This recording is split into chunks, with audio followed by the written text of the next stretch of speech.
Hello everybody, welcome back. Good morning, good afternoon, good night, wherever you are. Thank you for joining me back with the podcast, and tonight I have a special guest. Hello, I'm USA Monster.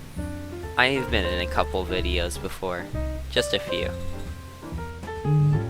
So tonight we're going to be talking about whether or not you should, if you want to, say if you're getting into sim racing or are a hardcore fan, if you should spend the money to get a monthly subscription to iRacing.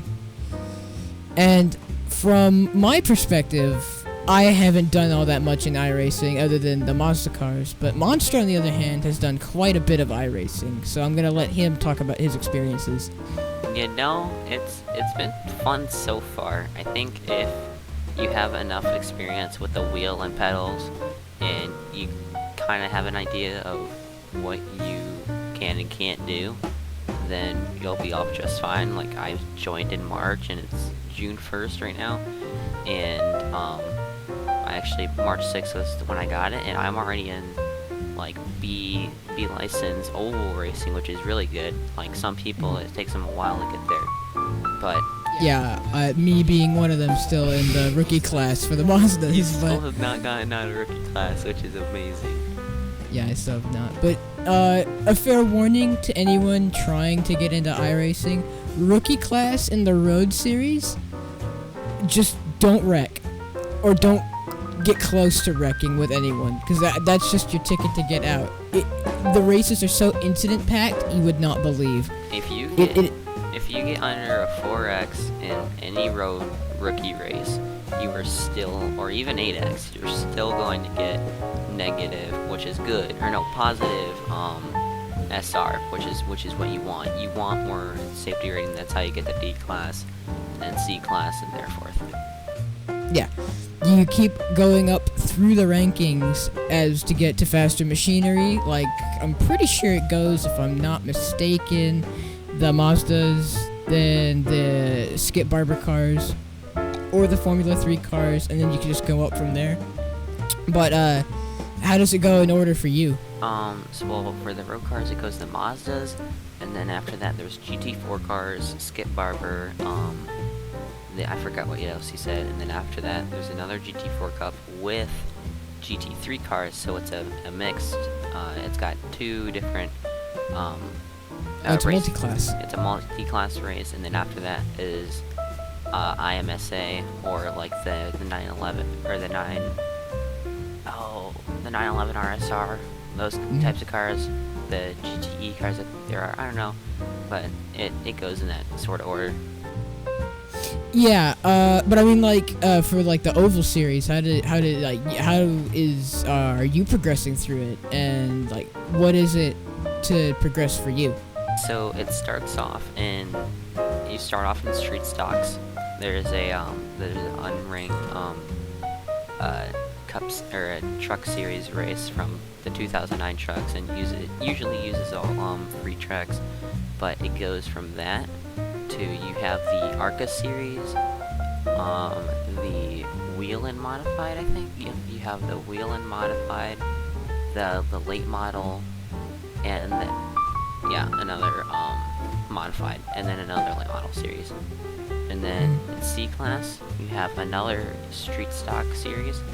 You have the modified NASCAR Wheel-In Tour, the super late models, the NASCAR trucks, the super late models, the Dallara IR18, so that's IndyCar, the Indy Pro 2000 PM18, that's also IndyCar. You have Open Infix truck races, I forgot to add that. You have Open Infix NASCAR iRacing series, which is a 50% or 100% race using the Cup cars for that week's race that they would be running on Sunday. And then you have a fixed and open IndyCar series, like I just mentioned. And then in B class, you have the Xfinity cars, the Sprint cars, the Legend, the old NASCAR, so the Monte Carlo and the Thunderbird from the 87, and then the Silver Crown. And then after that, you get up to the Cup Series and the eNASCAR Road to Pro qualifying series. So, a lot of stuff to unpack and go through there, I guess. So you gotta spend a lot of time grinding, as what you're doing now. But what you can also do is people like to do hosted races and stream on YouTube, Twitch, any platform that has a streaming up option. You can probably find at least one person probably doing iRacing, a hosted lobby or something like that, where you don't necessarily have to be a certain rank. You just have to have the car in the track, correct? So if they have the choice of making the hosted races so that you have to be like Class D or Class C to race in it, or you have to have a specific I rating. But other than that, you just have to own the car in the track, and then you can go race with your friends or whatever. Yeah, because I know when I first got into iRacing, you and me messed around in a lobby at Watkins Glen in like GT3 cars. And I gotta say, even though that was my first taste, like my toes in the water, that was still really fun.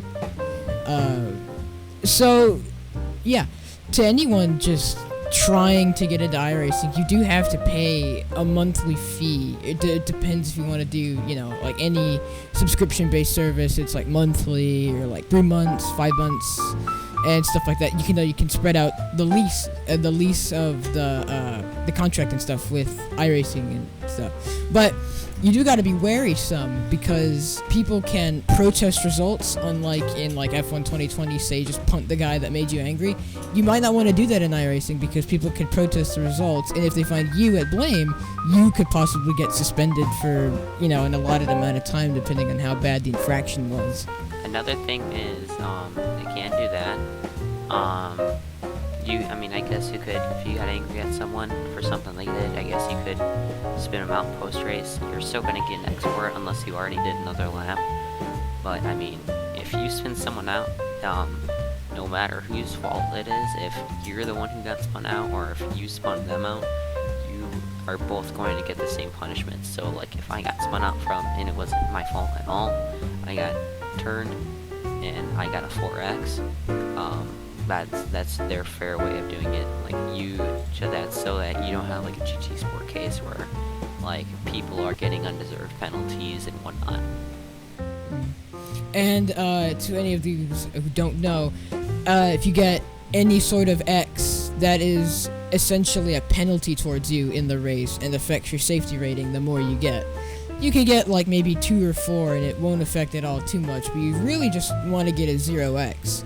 But for most cases, especially in the road series, I think it's like 17x, you get disqualified from the race. That can tank your rating.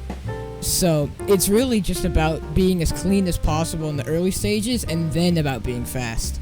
Because how I've seen people level up is they can grind time trial, which is also in the game, and just rank up from that.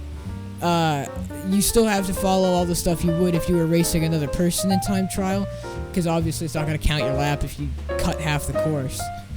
And it's not going to let you, move up in a sense, but there are multiple ways to move up, say, in a class. Like, Monster here is going with the Oval Series, and I'm going with the Road Series. 2 different aspects of the whole iRacing, thing. But if you have, say, maybe a Discord server and all of your friends have iRacing, y'all can just mess around in some hosted lobbies, or like big time sporting events, because we had the whole Corona lockdown.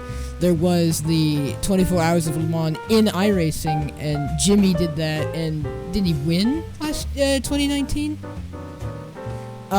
They won with this team where you can switch drivers in between, plan your stints, you can spot other drivers, because in any form of motorsport you have to have a technical spotter on your hand, because even though these are the probably best drivers for the series, you can't always be on top of stuff. You gotta have someone on your back. Like, say from your personal experience in like the ovals. One thing I do want to add, people do have training things that you can take. So you can take classes to get better.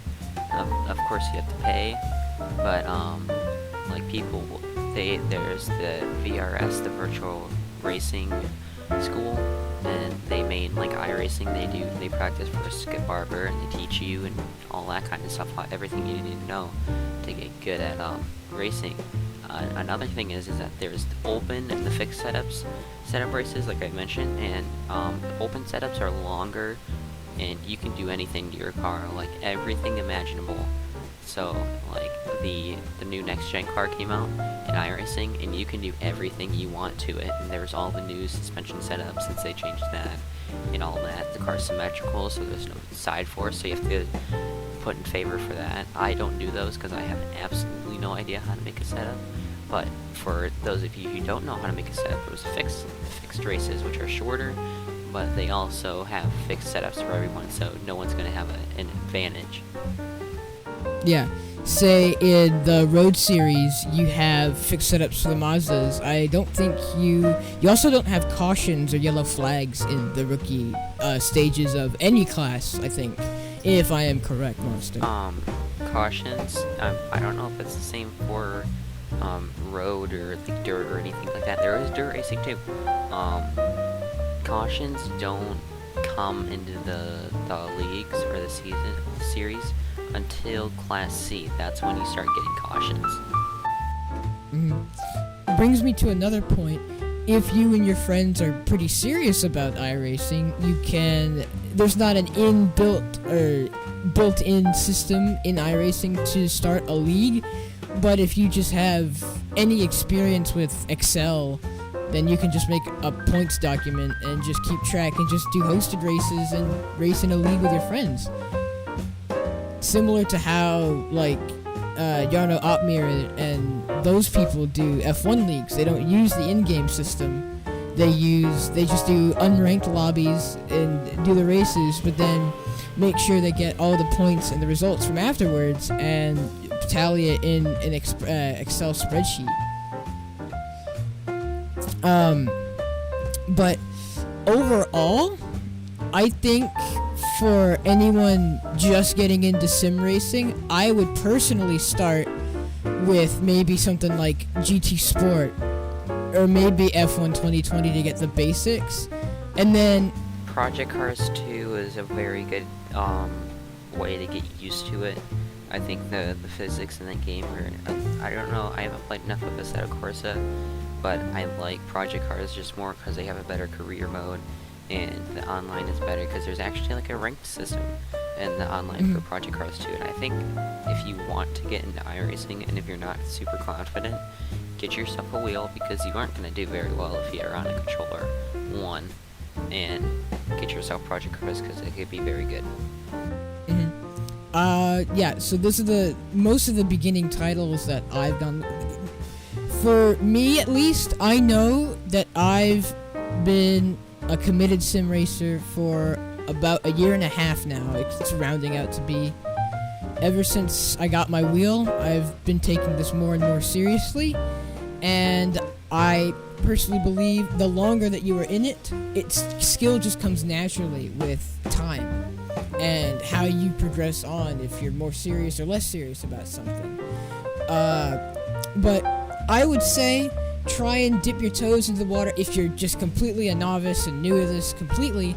I would say maybe, even if you don't have a PC or something like that, because iRacing is PC only if you're wondering, I would say start on a console, like, maybe a PS4, an Xbox One. Heck, if you have to go even as far back as an Xbox 360, I'd say that. But I wouldn't go any further back, as the physics don't really start to make much sense in a way. But if you are starting to dip your toes into the water of sim racing, I would say try and if you're thinking about committing to iRacing, don't use a controller. You will get immediately swamped, you'll do horribly, and if it dies in the middle of a race, that's on you. That's not on anyone else. You can't send them an email saying, my controller died, because they're going to think you're bullshitting them. Like, you can't just do that. So, some entry-level wheels that I would say are some good things to use with. I personally use a Thrustmaster T150, and Monster, you use I use a G29. If you're thinking more serious, maybe down the F1 route, the CSL Elite F1 set is something I'm aspiring to getting here hopefully soon. And that for me would probably just be the pinnacle at the moment of things like that. do you have anything else to say before we end it, Monster? iRacing's good. If you get it, be smart. Don't be afraid to check up or brake. That's the lingo. Just to slow down. Super Speedway hosted races are a lot of fun. Road races are a lot of fun, and just, I mean, it's close to the real world. So if you want to be a race car driver, I mean, it's practice, and it gets you somewhere, definitely. So. So what I haven't mentioned is that a lot of pro, racing drivers use iRacing as a simulator because of its realistic handling physics and all of that. So if you are thinking about going pro, you need to obviously make sure you have the backing and stuff first. But if you are thinking about it, iRacing is definitely the step to go. Thank you everyone for joining me on this episode of the Simcast. I will see you all in another episode of when I decide to record. So, see you guys in the next episode, and thank you for listening. Bye-bye.